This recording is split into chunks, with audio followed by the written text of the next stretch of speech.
We're going to get to our exclusive interview with President Trump. World News Tonight anchor David Muir had his temperature checked before sitting down with the president, and they sat at a very safe distance, 11 feet apart. The president in Arizona for his first major trip in nearly 2 months and acknowledging the risk of reopening the country, but vowing we're going to get back to normal. I want to start with reopening the country. I know this is your first trip back out into the country in quite some time. And you've said that the decision to open the economy is the biggest decision I've ever had to make. How do you, and I suppose this is the central question, how do you save livelihoods without risking more lives? Well, I think actually the decision to close the country was the biggest decision I've ever had to make. And I've said that very loud and clear. I mean, we had the greatest economy in history, in the history of the world, not only our economy, it was our greatest economy. Best employment numbers, best numbers in every single way. And they said, sir, we have to close the country. I said, what are you talking about, close the country? Because nobody's ever heard of such a thing. And we saved millions of lives by doing it. And by putting the ban on China very early was a big thing. But the biggest decision I've ever had to make is closing the country. And certainly this is now also a big decision, but the people want to go back to work. I want to ask you about what Dr. Fauci said last night about the reopening of the country. He said it's the balance of something that's a very difficult choice. How many deaths and how much suffering are you willing to accept to get back where you want to be? Do you see it that way? Do you believe that's the reality we're facing, that lives will be lost to reopen the country? It's possible there will be some, because you won't be locked into an apartment or a house or whatever it is. But at the same time, we're going to practice social distancing. We're going to be washing hands. We're going to be doing a lot of the things that we've learned to do over the last period of time. And we have to get our country back. Let me ask you about testing. Yeah. Right now in America. You know, early on there were hurdles. Dr. Fauci at the time acknowledged it was a failing. But for Americans who do want to go back to work, should they be able to have access to a test now? Should they know whether they've been exposed to the virus? Should they know if somebody's at the workplace asymptomatic and they simply don't know? Or do they have to go back to work having faith in their leaders and you, Mr. President, that the workplace will be safe? No, they don't. They have to test if they want. You know, some people are strong believers in testing. So right now, for any American worker who's nervous about going back, if they want to get tested to see if they've been exposed to the virus, they can have access to both the antibody tests. They should have no problem. And they should have no problem. And as good as this is, we're even getting better. We came up, don't forget, the cupboard was bare. The other administration, the last administration, left us nothing. We didn't have ventilators. We didn't have medical equipment. We didn't have testing. The tests were broken. You saw that. We had broken tests. They left us nothing. And we've taken it and we have built an incredible stockpile, a stockpile like we've never had before. Many people have heard you say that along the way and have wondered, though, you know, you're 3 years into your first term. You're now applying for the job again. What did you do when you became president to restock those cupboards that you say were bare? Well, I'll be honest, I have a lot of things going on. We had a lot of people that refused to allow the country to be successful. They wasted a lot of time on Russia. That turned out to be a total hoax.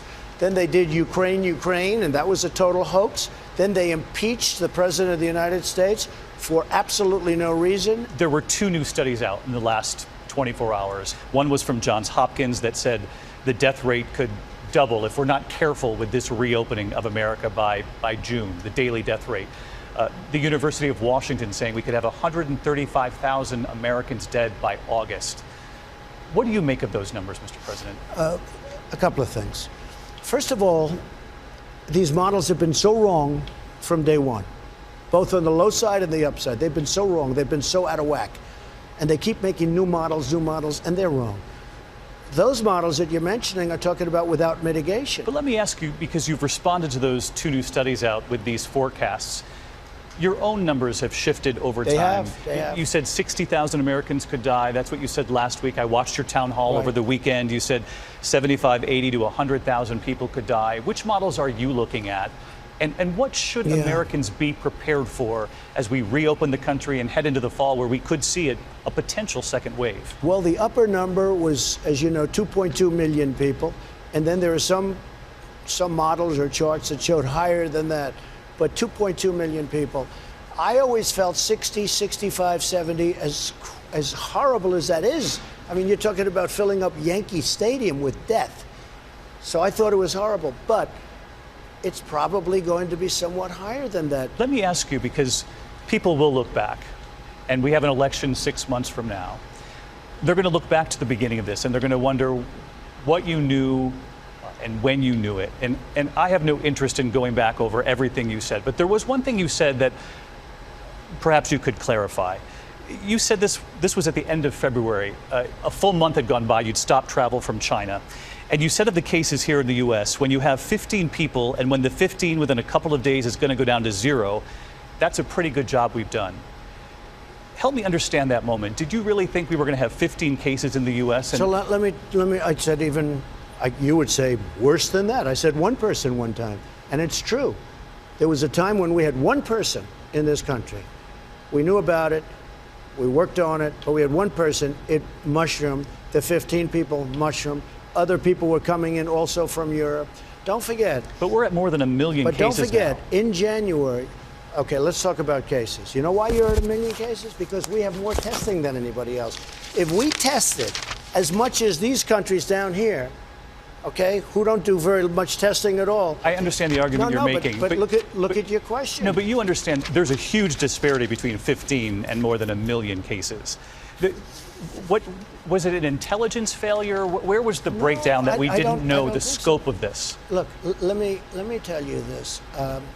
I closed the border, if you want to use that term. I banned people from coming into China. I would be remiss if I didn't ask you one more question about the nearly 70,000 Americans whose lives have been lost. Grandparents, mothers, fathers, sons, daughters. Right. We've lost more people now than we lost in the Vietnam War. What do you want to say to those families tonight? I want to say I love you. I want to say that we're doing everything we can. There is nobody, I don't sleep at nights thinking about it. There is nobody that's taken it harder than me. But at the same time, I have to get this enemy defeated. And that's what we're doing, David. That's what we're doing. Hi, everyone. George Stephanopoulos here. Thanks for checking out the ABC News YouTube channel. If you'd like to get more videos, show highlights, and watch live event coverage, click on the right over here to subscribe to our channel. And don't forget to download the ABC News app for breaking news alerts. Thanks for watching.